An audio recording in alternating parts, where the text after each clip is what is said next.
Pascal Nadobny nous fait le plaisir d'être parmi nous sur le plateau du Mondial des conseillers des commerces extérieurs de la France réunis ici à Paris pendant 2 jours à la Maison de la Mutualité. Pascal Nadobny, bonjour, vous êtes le président d'Adev Materials. Alors vous allez essayer de nous expliquer en quelques mots ce que vous faites parce que c'est très précis et c'est un secteur qui n'est pas très, pas très connu du grand public. Hein. Très bien, bonjour. Donc Adev Materials, avant tout, ça veut dire Added Value on Materials. Donc nous sommes un fabricant de solutions sur mesure pour l'industrie.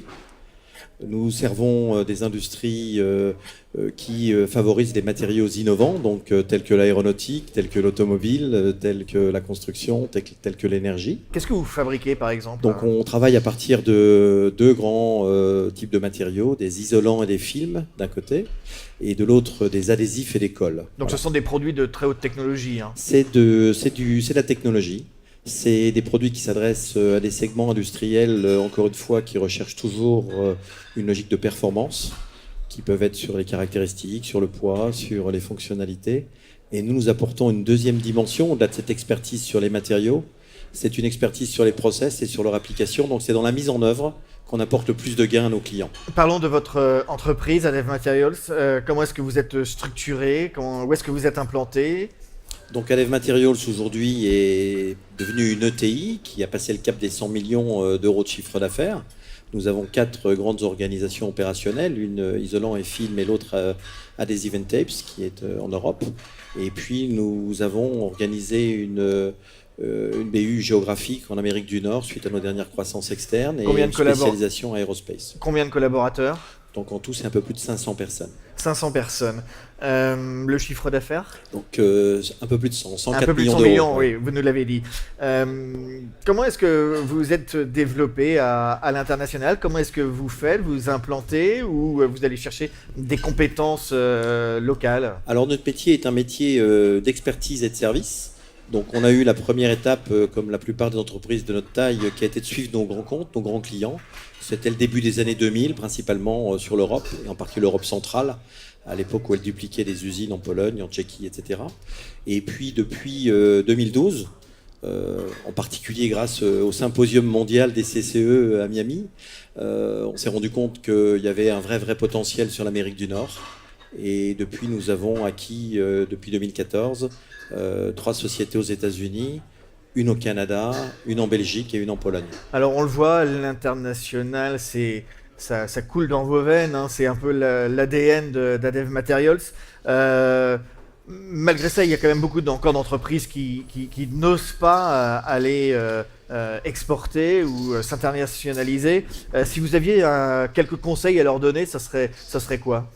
Déjà, il faut développer son envie. Voilà, ça, je pense qu'un entrepreneur par nature a l'audace. Il ne faut pas y aller à contre-cœur, ça c'est sûr. Il faut développer l'envie, il faut la développer autour de soi. Puis après, j'ai 4 grands conseils à donner. Le premier, c'est se préparer. C'est-à-dire qu'il faut connaître le marché. Il faut avant tout bien définir sa stratégie. C'est-à-dire se poser des questions basiques qui sont dans quel pays, où, pourquoi ouais. Pour qui je vais servir et en comment quoi je vais être différent par rapport aux acteurs du marché. Et donc ça c'est vraiment la première partie. La deuxième, c'est se faire accompagner aussi dans une logique de conseil. Il y a des conseils publics ou conseils privés ou parapublics, mais aussi se faire parrainer. Donc pour ça, le réseau CCE est un réseau formidable de gens qui vivent, qui sont déjà passés sur le chemin, qui ont fait des erreurs, qui peuvent en parler et qui peuvent communiquer. Donc ça, c'est un point important, le parrainage. Le troisième message, c'est il faut physiquement se déplacer, il faut y aller. Un entrepreneur a besoin de sentir, de renifler, d'être présent, de toucher. Et donc ça, je pense que c'est très important. Et puis le quatrième, ce qui a été un vecteur de succès pour nous, c'est croire en la jeunesse. Croire en la jeunesse, c'est bien comprendre que notre jeunesse est née avec le digital et l'internationalisation, qu'ils ont une appétence pour l'international qui duplique leurs forces. Parfois, ils ont un engagement qui est différent d'une autre, mais qui est très complet. Et puis, par des formes aussi concrètes que des stages de fin d'études d'ingénieurs de grande école ou d'université.